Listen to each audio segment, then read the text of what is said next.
Hello, everyone, and welcome to Live with Lisa. This is our weekly Q&A where I have guest hosts help me help you with all your burning questions about inventing and getting those things answered for you. And in a moment, I'll open the floor for your questions in the chat. But first, I'd like to introduce my very special guest host today. Today, we have Michael Miller with NCH Corporation. His official title is Director of Product Partnerships. I just call him, God Junior, I guess. Good friend, been working with Michael on and off for many, many years. And I think this is going to be a very special treat. If you want to know what it's like for someone who sits on the other side of the desk from you about licensing, the crazy, wacky stories, but the practical tips and tricks that you need to know and use to find and pitch the right people at companies and ultimately get your products licensed, then this is definitely the show you want to tune into. I'm planning on sticking around for up to an hour. If we wrap up our questions sooner than that, certainly we'll wrap up before then. But if you have products for brands like Chem Aqua, Danco, to name a couple, then Michael is the point of entry for you for licensing at NCH. Michael, thank you so much for doing this with me today. Thank you, Lisa. I appreciate I'm excited to it. have you. It looks beautiful. Where are you right now? We're actually at our house here and just enjoying summer while it's still here. Good for you. Oh my God, it's a beautiful backdrop.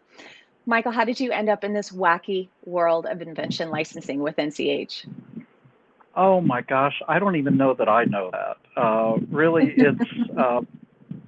it's one of those things where you're an inventor yourself, also working for corporations throughout the years, coming up with new products, and gradually over time learning about licensing and license agreements and trademarks and patents. Of course, I was doing a lot of that before the internet, and so the ability to get that information, you literally had to travel to Washington, D.C., file your patents, snail Yeah. mail. I mean, oh my Right. gosh. Before And, faxes even, right? oh, it's crazy. And so Yeah. now, of course, all of the information that's available is just absolutely spectacular. Yeah. And it really, really helps with, I think, certainly the quality of the types of inventions that people have now. Mm. Because they are able to do that due diligence and really figure out what is new and unique about their product, and it's just amazing, and I certainly enjoy doing it every day. I think I forgot that you started off as a product developer yourself, as an inventor. And the Absolutely, fact, it's yeah. It actually started. I think when I really got the bug was when I was in the Navy. Uh, I came up with the product idea, and they actually paid me some really good money because of this product idea that I had.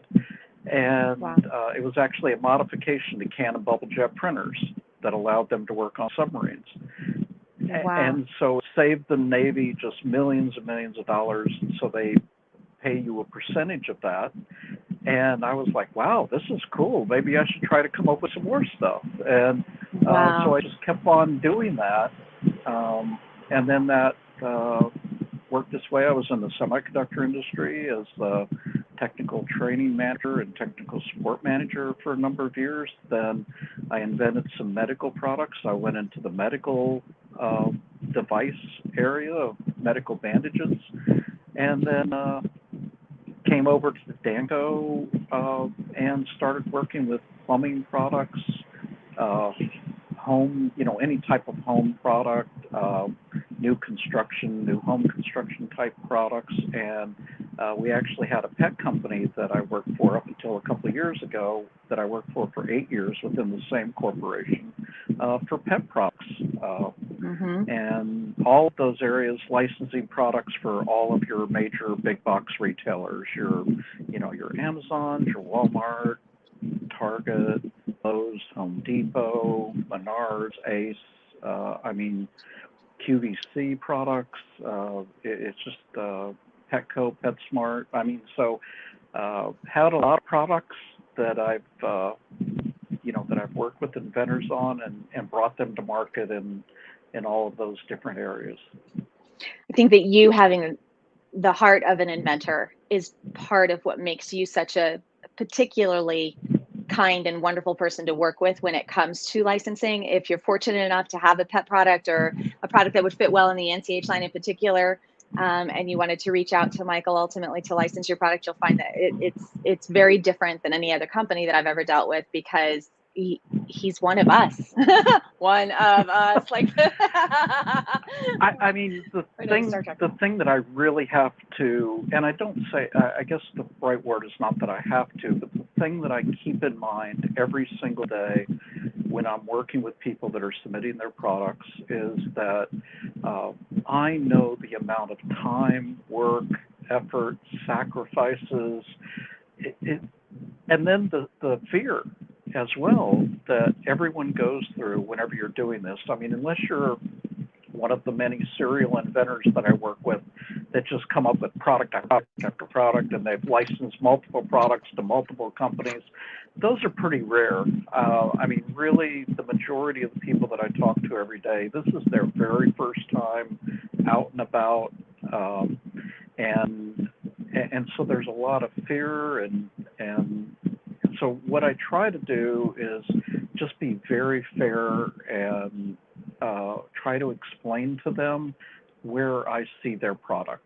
Is it a product, B product, C product, good for the companies that I work for or not? And in many cases, I'll let people know if I even think it would even work in the marketplace to begin with. Wow. I mean, the reality of my job every day is that I definitely say a whole lot more no's than I ever say yeses. And you just have to be, I think, like you had said, you try to be kind about that and at least try to help people out. Well, you do anyway. Not everybody does. But I would say that most people come from the position of, at the very least, respecting the inventor. And it's not something most inventors, you brought up a very good point, that most inventors are afraid. They're terrified because they're finally showing their baby. They hope that they've done everything they need to do in preparation for meeting with you, but they don't know what to expect. And hopefully out of this conversation today, we'll help set some of those expectations and put people's fears at ease. But before we dive into the first question, because that actually segues really well, I just want to share with you way over here, up there it is. There's my Navy picture.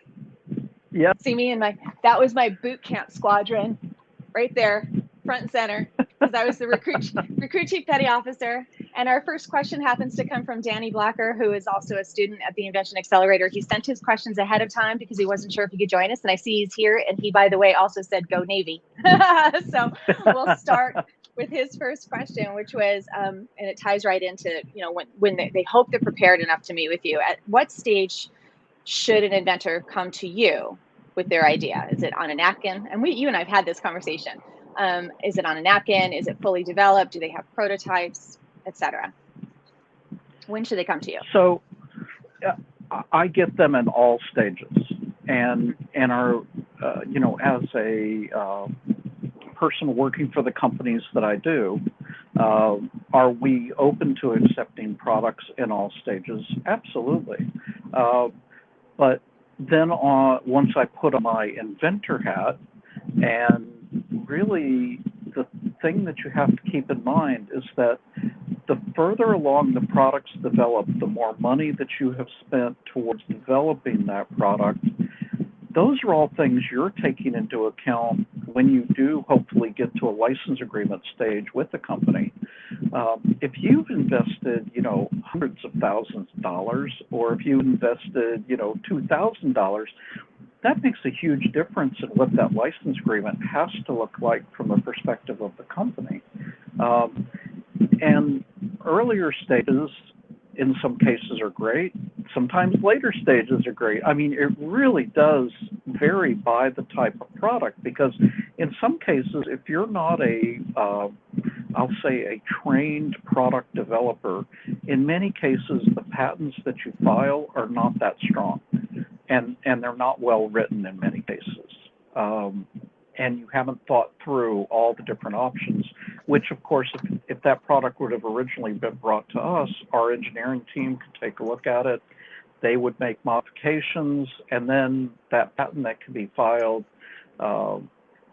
can then be much stronger, cover a lot more different things that could possibly be covered with the patent. Whereas if that's already done and over with, remember what we're licensing from you is that intellectual property. If it's not strong, that means we can't really offer you much. If it's strong, well, then now we know it's something that we can actually protect out in the marketplace, and there's value to that. So once again, it can vary along that whole spectrum. The big thing is just to make sure that you have good agreements in place to start out with, non-disclosure agreements that protect you whenever you're discussing it with the company. And I would just say, try to make sure that it's a company that's actually licensed products before, that really understand the inventor and what are some of those concerns, and try to protect you. I love that. Try to find companies that have experience in the space and are as interested in creating a win-win with you. I say hi to a few people are kind of straddling in, and so I like to say hi. Pilar, hey James, Marcus, doing great, thank you. Hope you're doing great also. Danny, as I mentioned earlier. Celeste is joining us from South Africa, which is always very exciting. I love our global reach. And Hector, hi, thanks for joining. So you all are welcome to begin dropping your questions in the chat. I'm going to move on to question number 2 from Mr. Blacker here in the meantime, but we'll take your questions in the order that they come in to the chat. Just keep in mind there's a little bit of a delay. So question number 2 is, do you require a provisional patent to consider moving forward with an idea? I think really any patent. Yeah, I mean, that really is the same answer as the previous one. Just on the patents is, no, we don't require a provisional, or even prefer it in some cases. And once again, it just really depends. Has there been people that have submitted to me, products to me that I look at it and I go, wow, I think you might have something here, but what you're really looking at filing and all of that, really, I don't think it's quite there yet. You really need to do some more research and work harder on this, and then maybe come back to us later. Or we might look at that same type of a product and go, oh my gosh, there's a nugget here that we would like to use. So we would license that idea from you, but then we would file the patent. With your twist. Yeah, with our twist, because maybe it matches with something that we're already working on. But once again, it's a collaborative effort. That's why my whole, basically my name and my job description is partnerships, is right, because that's what it's really about. And just remember, a company, or at least the companies that I work for, we're not going to invest our time, effort, dollars, unless it's something that we really think can go to market and be profitable, both for us and for, of course, the inventor as well. Right. So if somebody comes to you with, we'll say, just a provisional application, and it's of interest, that's fine. If they come to you without it and you're interested, then you'll collaborate with them on what to ultimately get protection on because of your interest, the level of interest that you're having, if that's the case. Otherwise, you would just turn it away. But it's on the merit of the product at that point, the initial stage, right? Don't you have 5 stages? Always on the merit. Yeah, it's always on the merit of the product. And it also is depending upon the flexibility of the inventor that we're working with.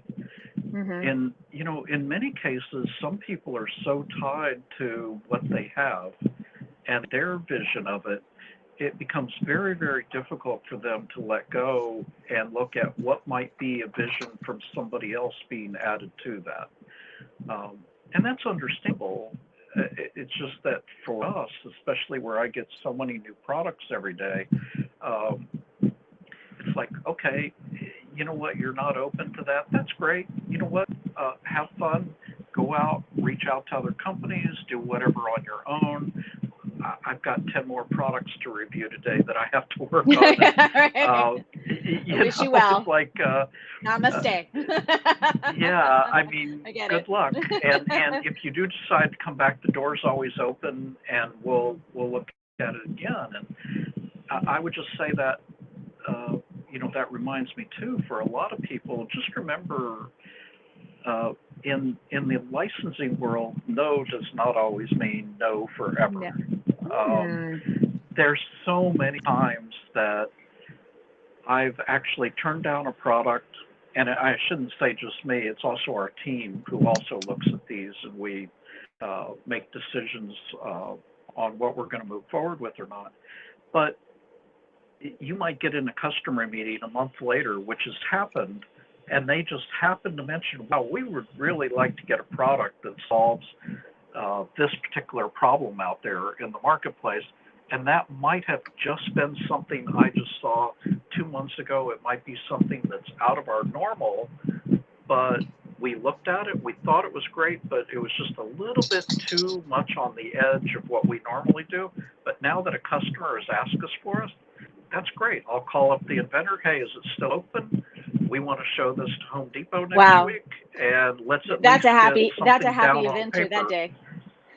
I mean, and it That's happens. amazing. Yeah, that's exciting. So that's why it's so important for inventors to get out there, get their products out in front of the people that review them, and it's almost the lottery, right? You can't win if you don't play, right? So, That's true. That's true. I hope we're using a little bit more strategy than that, but yes, the odds are probably close to being the same. Hey, Aaron from Switzerland, thanks for joining. I'll come back to Danny's question in just a moment. And Logan posts, in fact, I think I know how to do this. Watch this, check that out. Logan says, what does the compensation look like with that twist? And I believe this was back when you were talking about the process. If you take it in and you do the own twist, does that impact the royalty at all? Oh, of course. And if I'm not right, yeah, Logan, if I'm wrong, go ahead and correct me, but that's what I understand your question to be. Yeah, of course it does. Essentially, everything about the product and about the IP affects the royalty. Those are all things that both you as the inventor and us as a corporation have to take into account. So the reality is that the more work that we do on our end, the more that we add to the intellectual property. So the more that we add to the idea, then of course, the more we need to be able to get out of the product. Same as you as the inventor. If you bring a product to us at right off the bat, we're able to go and sell it without a single modification, well, then you need to be paid for that. If we look at it and go, wow, there is no way it really go to market like that, it's too high of cost, it really needs to be changed, or it can do maybe other things that we think of, well, then we need to be compensated for those ideas, because it all comes down to the overall dollar value of that idea. And really what, from an intellectual property perspective, what we are really paid for. Awesome. Okay. Pilar would like to know. I hope that helps. I hope I didn't talk in too broad terms, but it really is, that's the way it works. Not at all. And if you want to adjust, I'm cutting off your face with our little banner thing. So I don't know if you want to adjust it so that I don't do that to your face. There you go. Awesome. Oh, there. Pilar, okay. I don't know. Pilar Maybe wait. Let me adjust. No, I like it. No, you stop that right now. I'm just so glad you're not wearing a mask. We can actually have a conversation. I can see your face. Pilar would like to know if you work at all in the automotive industry. Of course, I know the answer, but I'll let you answer for our audience. Yeah, so, well, that's a really interesting question, especially with so many of the different chemicals. Yeah, I mean, you have chemical products, you have things that actually go into cars, and then you have things that are built into cars. So, of course, things that are built into cars, of course not. But the possibility of a chemical product that cleans a car in some way, or maybe some kind of carpet shampoo or something like that, well, then yeah, then possibly. So it would be very, very problem solving specific. And they can go to the website and see the list of your brands to know more about what you're the. Yeah, and then if you think there's something that could maybe cross over into like your Lowe's, your Home Depots, your Ace, which of course sell things that many of us use in our cars every day, think along those lines as well. But yeah, I'd be open to looking at a product in that area. I mean, would I do a new type rear view mirror or a backup camera? Well, no. But some kind of what's the URL? Is it nch.com? Actually, you can go to danco.com. Danco.com. You can go to lspproducts.com is another one. Our chemical line is under truefusion.com. I remember seeing NCH. And NCH.com, that's our parent company. Yeah. So if someone were to go to the NCH.com website and click on brands and divisions, you could see in fact, I think I can share. Let's try this. I've never done it before. Share screen. Boom. I'm figuring this out. How cool is that? You don't need that. So you can see that now, right? So you can see all the brands here. I just went to nch.com, brands division. And so if you have something that might fit well in any of these types of applications, then Michael's your guy to talk to. Yep. And I can stop sharing. Woo! See, I'm learning this tech stuff, dude. I love it. StreamYard's pretty cool. For those of you who are thinking about doing something like this, I highly recommend it. Okay, check this out too. Watch. I'm going to do a little banner and say, if you'd like more free tutorials, you can go to youtube.com/icaninvent. I actually had an interview with you, Michael. It got damaged. I don't know what happened in the download or whatever, but there's this massive gobbledygook, and the file just it got corrupted. So I'm glad we're doing this again. That said, I will turn that off, and you can also book a free strategy call with me or watch a free 1-hour course if you'd like by going to the inventionaccelerator.com. So back to our questions here.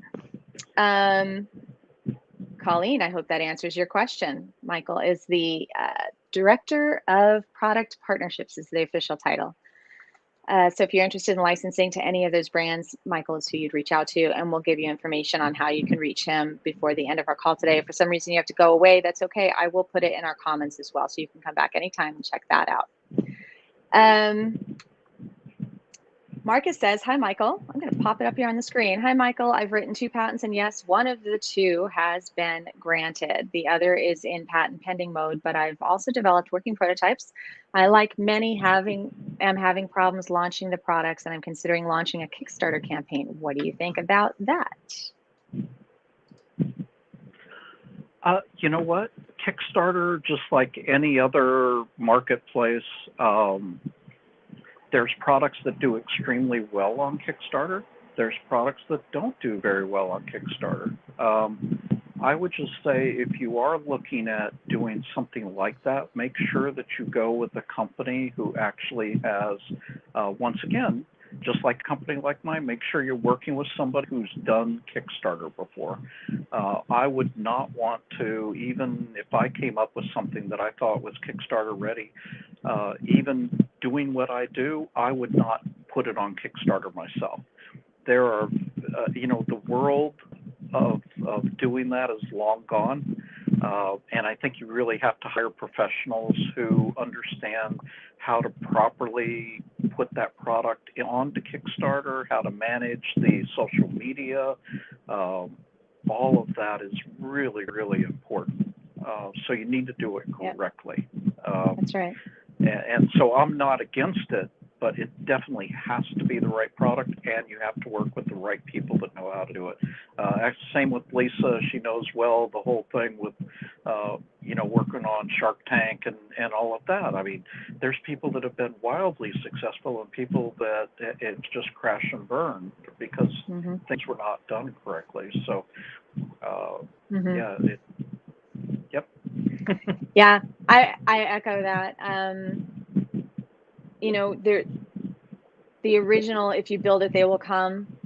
is long gone, just like Michael said, and you have to spend a lot of money to make an effective campaign. And you spend that money on the advertising, on the quality of production. It's not just throw up a quick demonstration anymore. It's social media marketing and everything else, and that's very expensive to hire the right agency to do it. They're good and they're worth it if you've got it, but if you have to put $10,000 or $20,000 into it, which is the average to be successful, and the reason you're doing it is to raise $10,000 or $20,000, then it's maybe not the right fit for you. Yeah. Now, having said that, if somebody already had a successful campaign, I don't know why you would still want a license because you just raised the money. But Michael, would it make a difference to you if someone had, what would you consider a successful campaign that would give it more weight for you in terms of proof of demand for the product? Yeah, I think, well, once again, just like with so many other things, it really truly varies by product. There have been products that we have licensed that started out at Kickstarter and did bad. But at the same time, they actually had a pretty darn good video that they were able to shop around to our company, and what they didn't hurt them. You know, what sometimes will happen is somebody will go and start out with a product. They'll get their first 5,000 units made, 20,000 units made. They go immediately to one of the big box stores, Walmart, Target, Lowe's, Home Depot. They get a store test with the store and they blow it. They can't meet the order requirements. They delayed in shipping. There's a quality issue, whatever the case may be. The problem is now that product, no matter how good it is very, very tainted. It's tainted. I can't touch it at that point because I guarantee you I will never get it from that buyer again with that product. And other buyers won't touch it because all the buyers from all of these different retailers, they're watching all the other stores in their categories. They know what's been there. They know what's not been there. They know if they're seeing something new in the industry or not. I mean, they're doing this day in, day out on their individual categories and are very, very knowledgeable. And so they're never going to pull the wool over their eyes. So it really can't be a tainted product. Right. Now, I had a somewhat similar experience in that I licensed a product, the French Twister, in fact, Tuscany, and it was great for about 10 years or so. And then sales started to decline as fashion trends change. And I went to another company so they converted from an exclusive to a non-exclusive. And then I went to another company, Almar Sales, who owned at the time, they may still have the Suave brand. And in order to license it again on a non-exclusive basis, since they had converted from exclusive to non-exclusive, to non-exclusively license the second one to the second brand, I had to still improve the product. Even though they primarily sold into dollar stores, you would think, fine, we'll take it on a non-exclusive but the reality was, in order for it to be worth the royalty, especially to dollar stores, you know, at that volume even, there had to be some unique twist on it still to bring it back out of the slump that had been tainted at that point on the product. So yeah, totally can relate. All right, so back to our questions. I missed Rachel here, so I'm going to go back up just a couple here. Rachel said, hi, Lisa and Michael. If an idea is well explained, even if it's not drawn out, can you have your designers work on it if you love the idea? And how can that be licensed from the person submitting that idea? What industries do you receive inventive ideas for? So we've already addressed what industries. Go to the website we talked about earlier, and I will also post that in the chat. I have to do it after we go live, after the live event, because I apparently can't post into the chat from here. So I apologize for that. But you got those two questions, Michael? Sure. So in that particular case, the problem that you have with those types of things is that's not intellectual property. There's really nothing to protect there. And I'll give you a perfect example. Here's a fantastic idea. I want to power a spaceship that can go to Mars, powered completely off of water. Super inexpensive. You can go and do it. Oh my gosh, what a fantastic idea, right? I have no clue how to do it. Yeah. I don't know what, even if it could even be done. But boy, does that sound wonderful. So there's a lot of product ideas that you can come up with. And honestly, we don't have time or people to be able to go and really try to work through how to make that happen. That's what we rely on you as the inventor to really come up with. So there's a lot of fantastic ideas out there, and concepts. But unless those concepts can really be put into at least somewhat of a workable model, I don't care if it's made out of paper, I don't care if it's made out of cardboard, plastic, moldable, whatever, but it somehow has had to be put into some kind of practice. Or it's obvious to you that it could be. Yeah, absolutely. Yeah, which is not often the case. Yeah, in many cases when people call me, it's one of those, pie in the sky type of things. Yeah. It's like, I don't even have anything. How would I even present that to my team to even get the allocation of time, money, and resources? It's, you have to remember that our engineering teams, our marketing teams, our sales teams, everybody within the organization is all working 100% today. I guarantee you, probably more than 100%. So that means whenever I go and from an outside inventor and bring a product into the mix, I'm going to be displacing something that we're already working on because we believe that this item that's coming in is better. So I need to really prove that point and essentially be the inventor's advocate to come in and show the PowerPoint, the video, the prototype, get the engineering time so that engineering can evaluate the prototype.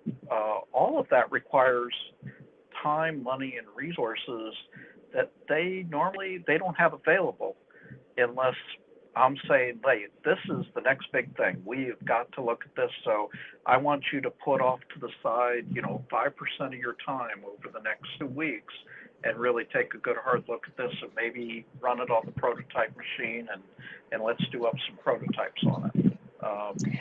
But that's what it takes. Did you, and you can only speak obviously for you in this role. You can't speak for other people in other companies in that role. But would you be open to having people sign an NDA, having people do a high flyby of a concept before they invested a lot of time and money to see if it's even something worth pursuing and helping them vet, if it's a 5-minute conversation? Or is there any other suggestion you could give them for how to know when to really pull the trigger on an idea and start investing that time and money? Yeah, actually, and once again, I'm not an attorney, but I do have to be very careful about, what we do and what we look at. Part of the problem with that is it might be something that we're already working on internally of solving that same problem. And it's very difficult if you don't have that solution already defined when you come to talk to us. Then how can I sign an NDA for that? I can't just do a blanket NDA that says, oh, anything that you come up with for a tub drain is protected under our non-disclosure agreement. Well, no, we do tub drains every single day. We do air catchers every single day. I'm not going to protect you on a hair catcher idea. We already have products in the marketplace for that. We already are selling those products, and we, of course, would be innovating in that area as well. So no, I can't do an NDA. You need to have a much more defined solution to a particular problem before I would sign an NDA on that. Okay, so you will sign the NDA as long as it's a thoroughly fleshed out idea. Yeah, it needs to be something that is, I will call it not broad. It needs to be a very defined, what would you put in your claims for a patent type of solution. Right on. Okay, cool. Yeah, because you mentioned earlier, people don't have to have a patent pending yet, but they should have an invention, is what I'm hearing, as it all comes together. right? That is Maybe it's key. not I mean, protected, but yeah, and I honestly, I get a lot of people that reach out to me and say, "What are you looking for?" That's oh, another thing that I get. And, I mean, honestly, we have to go very broad and say, well, anything in these in these spaces, or truly innovative products. Because if I get any more narrower than that, we're probably already working on it. Okay, I'm going to come back to Danny's question here. Managing the board, and I just want to keep talking to you, but I can't be that selfish. So back to my questions here. Colleen says, I'm currently negotiating with Lowe's, so much paperwork, et cetera, presented to 4 companies, 3 in negotiation. So I need someone to get my product to market ready to present to buyers, public, Amazon, et cetera. What do you recommend? I have a few products. Thank you. Well, so this is one of the, and of course, because I work for a company that licenses products, I'm very pro licensing your product to a company that already knows how to deal with these big box retailers.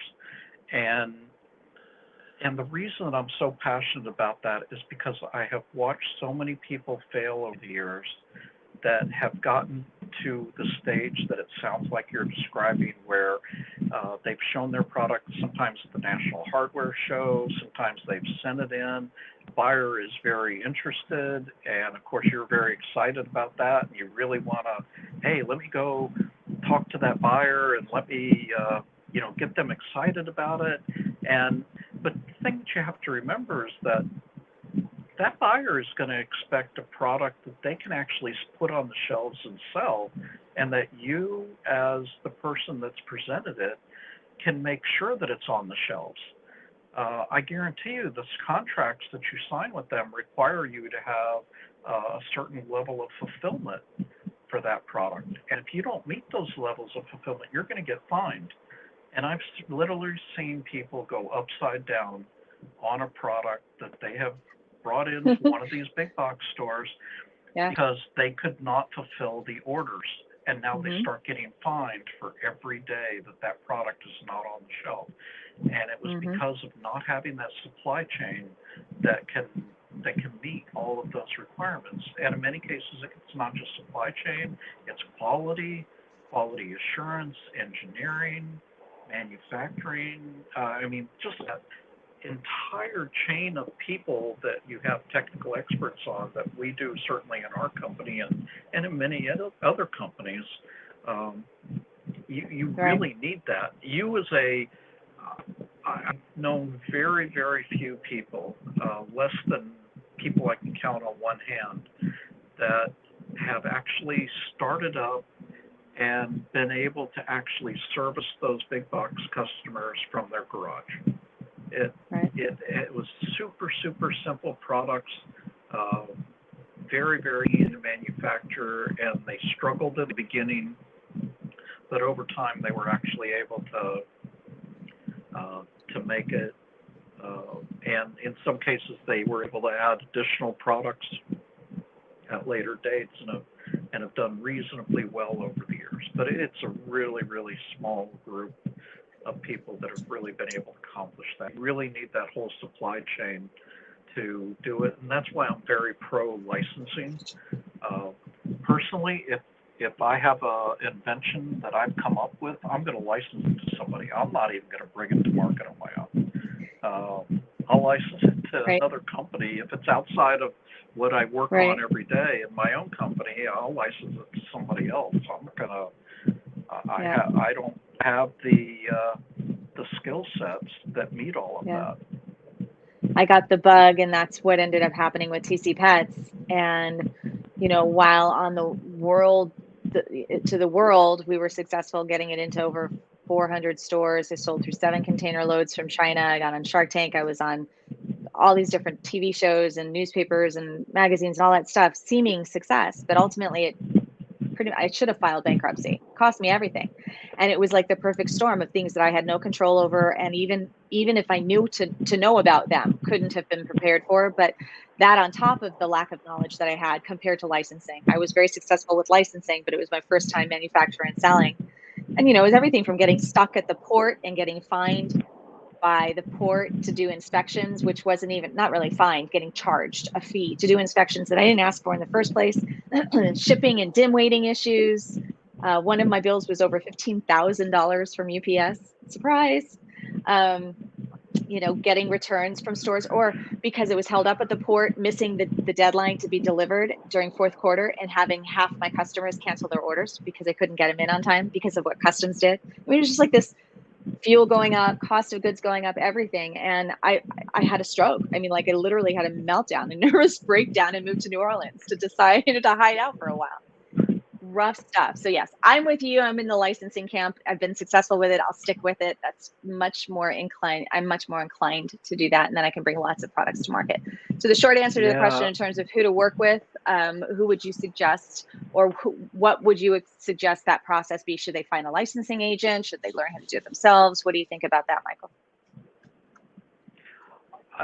You know what? I've seen it work both ways. I mean, obviously there's people out there like Lisa.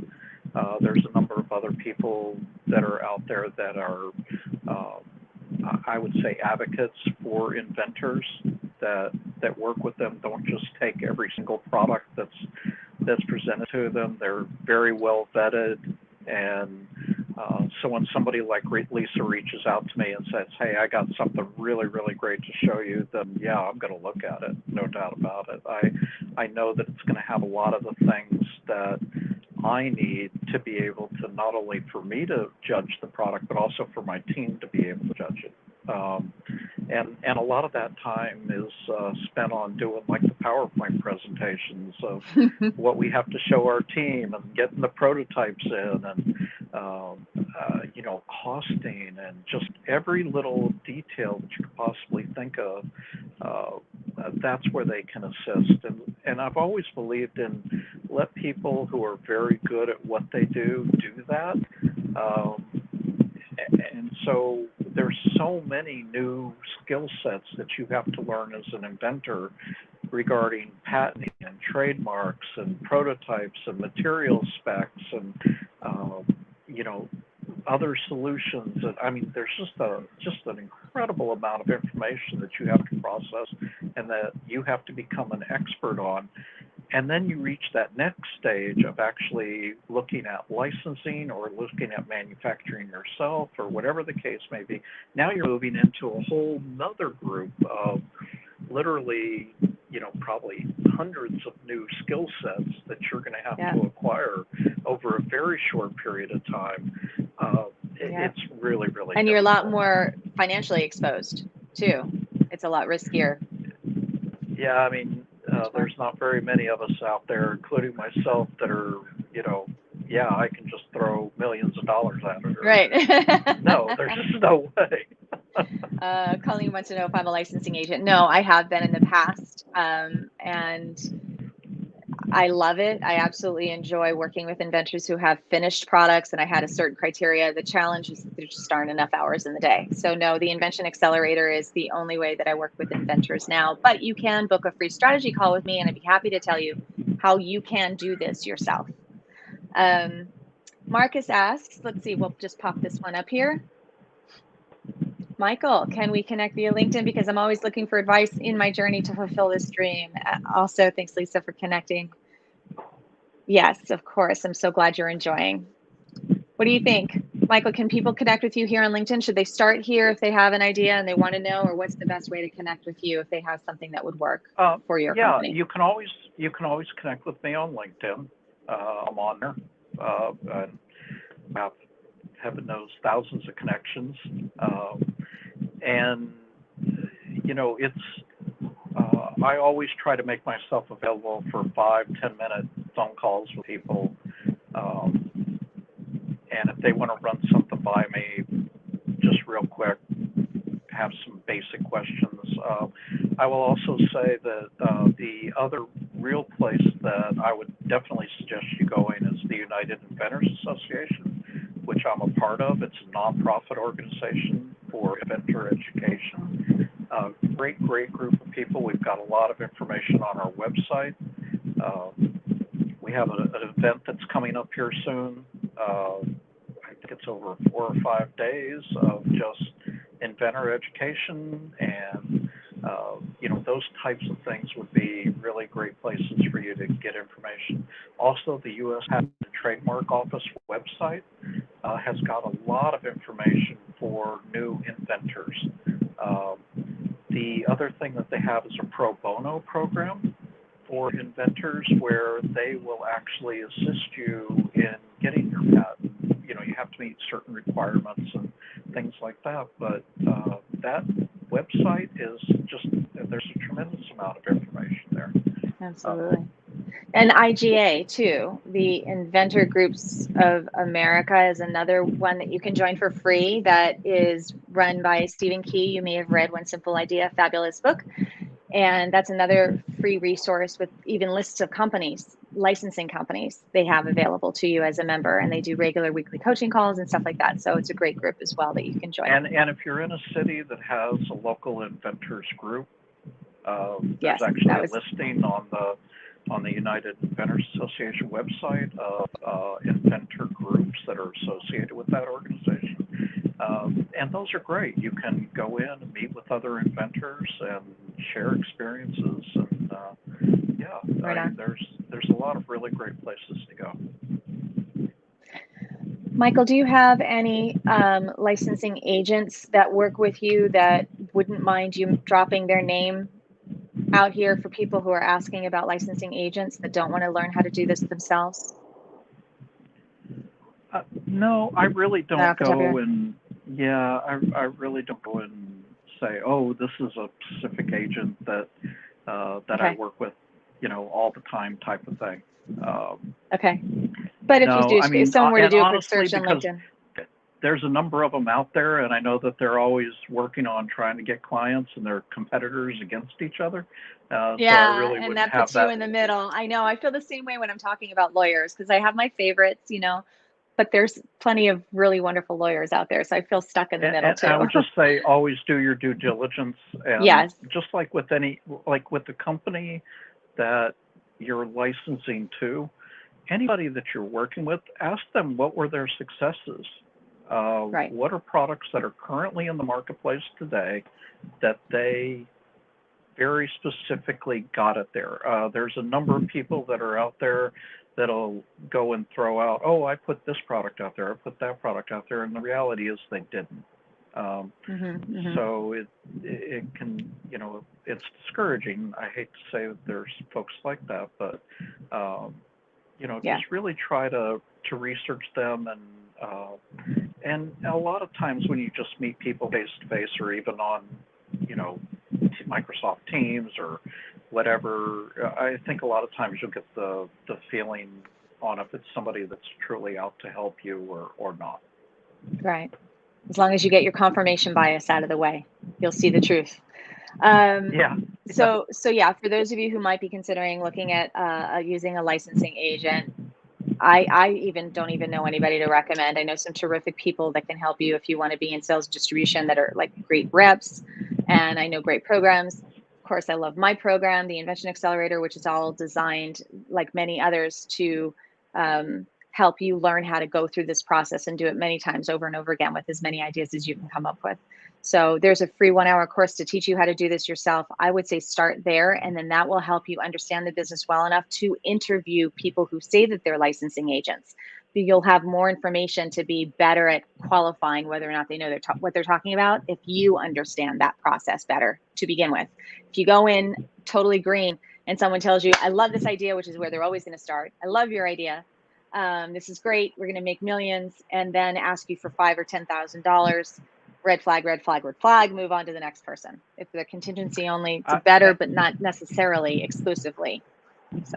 And the thing that I would add to that is just like whenever you're licensing to a company like Danco, right? We, of course, never ask anybody for anything as far as money is concerned. Our job is to find really good, new, unique products that we can bring to market, make a profit on, and then we share those profits with the inventor who brought it to us. I mean, that's, so our success is your success, and really I would look at the same thing from licensing agents as well, is that if you're successful, they're successful. If you're not successful, Right. then guess what? They're not either.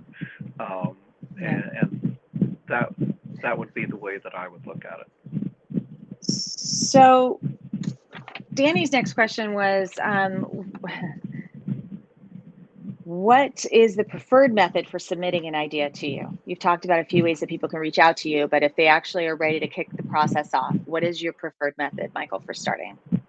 Someone has an idea. So I would say that the preferred method would be to reach out to me directly on email, michael.miller@nch.com.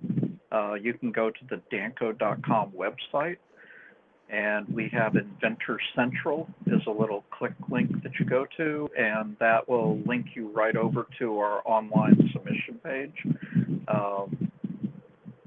That's actually called Market Blast, and it'll go right into there, and you fill out all the information. Either way is perfectly acceptable. If you email me, generally what I'll do, if it looks like something that I'm going to take a closer look at, I would ask you to go ahead and enter it into the online submission page, just so that it makes it into the queue properly for the products that we're looking at. The thing you have to remember about my particular job is I get about 10 submissions a day on average, and that's including Saturday and Sunday. So the big thing is to really try to keep all of that organized, to make sure that I have properly looked at each thing that has been submitted. So it's really key that I have those things properly into our system, so that I can make sure I've ticked them all off the list. Before we wrap up here, do you think, Michael, that your process is fairly, there's no one size fits all, and I say this to my students all the time. Every conversation with every person at every company and every invention are all variables. They change. So there's no 10 steps to licensing, 20 steps to love, 5 steps to marriage, whatever. They don't exist, as much as we would love them. There's some basic framework. So would you say the basic framework of your process, if you were to share with us what your process, those 5 stages that they go through, for example, at NCH, would you say it's fairly consistent? So if we share that today, people can expect something somewhat similar at other companies?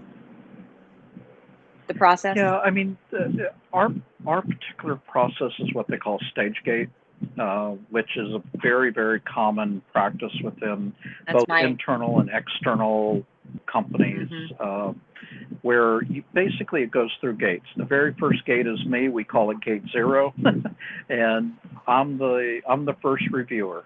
Ground zero.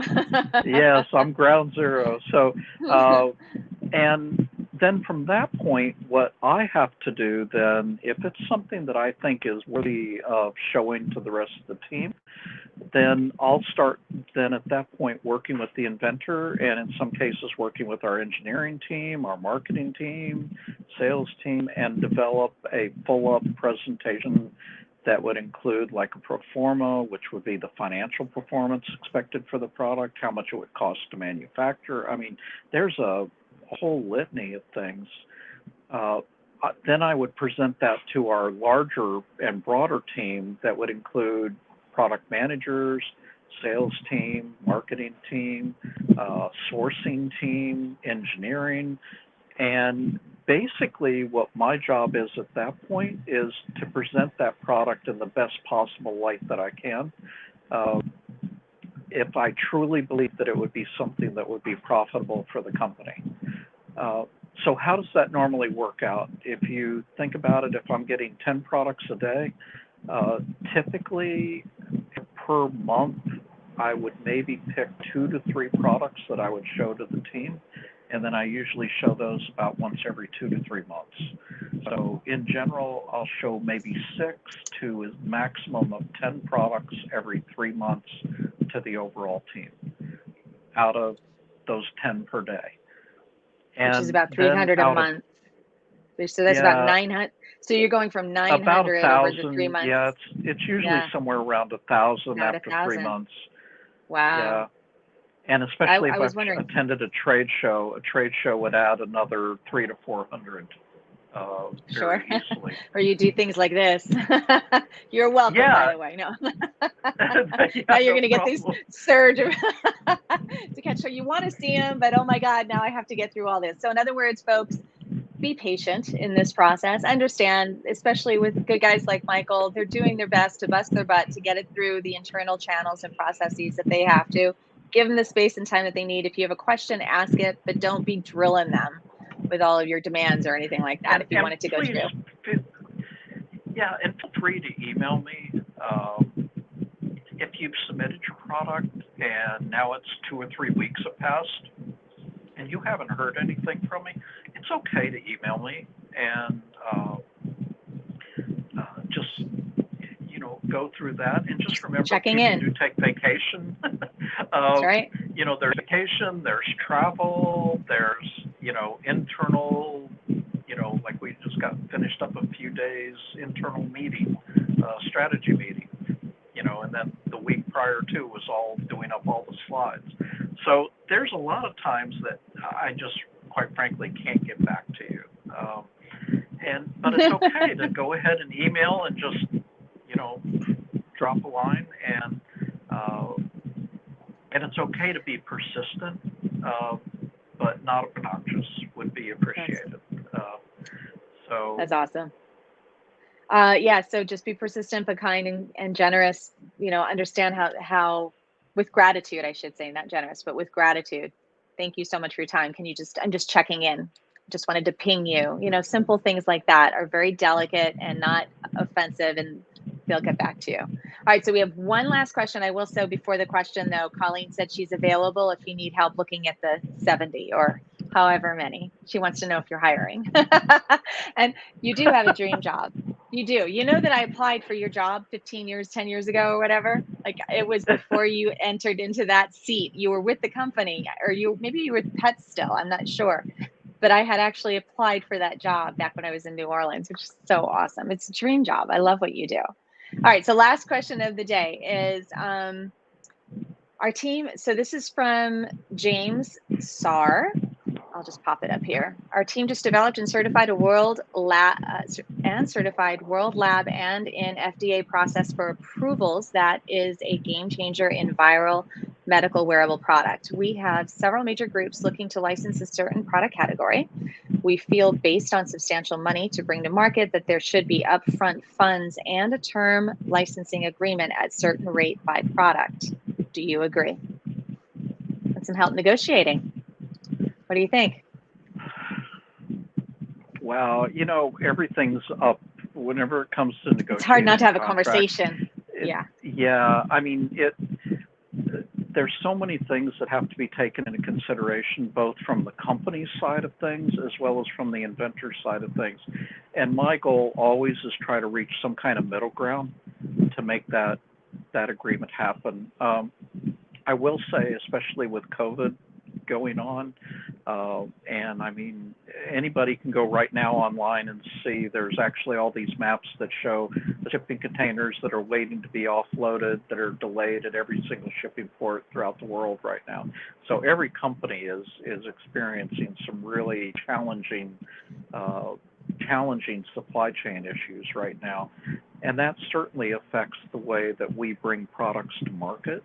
It's also affecting our customers, and of course, you as the buyers of products, the consumers, know that you're seeing empty shelves now where we never saw empty shelves before. And I know every time I go to the store now, I'm always looking at these really strange empty shelves in certain product categories. And then you come back the next week, and that shelf is fully stocked up, and then another shelf in the store is empty. So, everybody's facing that, but it also has changed the way that agreements are being structured now as well, is that the lead times to get products into these customers has turned out to be much longer than what it used to be. So that's had to, there's had to be some fundamental changes right now on that. But I would say everything's up for negotiation. It's really about coming to the middle ground that work both for the inventor as well for the company, and both sides need to be flexible on that. And it really, I would say probably the thing that most inventors don't really realize is how much upfront money, a lot of people want upfront money in contracts, but they really don't realize the amount of upfront money that the company that is licensing your product is going to have to put up front before that product ever even reaches the shelf. And I would say for your average Mark 1, Mod 1 SKU, that's well over $100,000 to $150,000 have been spent by that company, and that's not even counting the buying of the inventory before it ever goes onto the shelves. That's just internal resources and engineering, manufacturing, molds. I mean, you name it. Yep. There's a tremendous amount of money, and for some products, it's well more than $250,000 to $500,000 that company would have spent before they've ever made a dime from selling that product on the shelf. So right. I know it's difficult, but just be considerate of that sort of huge expense outlay for the company. Right on. Yeah, and the only thing that I would add to that is that because you're in potentially the medical devices, I understand it's wearables. I'm assuming it's a consumer product, but because it's medical, there may be some crossover, and depending on who you're talking about licensing that to, from category to category, advances are treated very differently. Just traditional consumer products, everything Michael's saying is pretty much the best practice now. It used to be that advances were a lot easier. Companies have gotten smarter, but they've also become more friendly to open innovation. And in order to make open innovation work for them, they had to compromise on that advance. But in the medical device practice, it's much more common to not just negotiate in advance, but like an upfront fee, which is not repayable. So it just depends. And it's hard for us to answer that question without knowing the more details. I'd be happy to jump on a call with you. If you want to book a free call with me, go to the website below here and you can do that. So I do agree with you. And as far as the term of the license, that's standard operating in any agreement. It doesn't matter what category, what product, what business, there's always going to be the term of the agreement. And it could be a short term with an option to renew, or it could be a long term with an option to cancel, and everything in between. Is really what it all boils down to. Yes.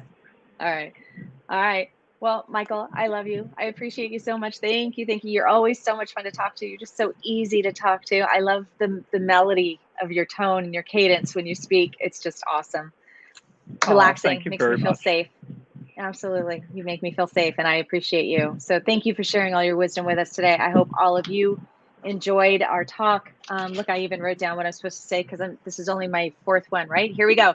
Thank you, everyone, for joining us and all your great questions.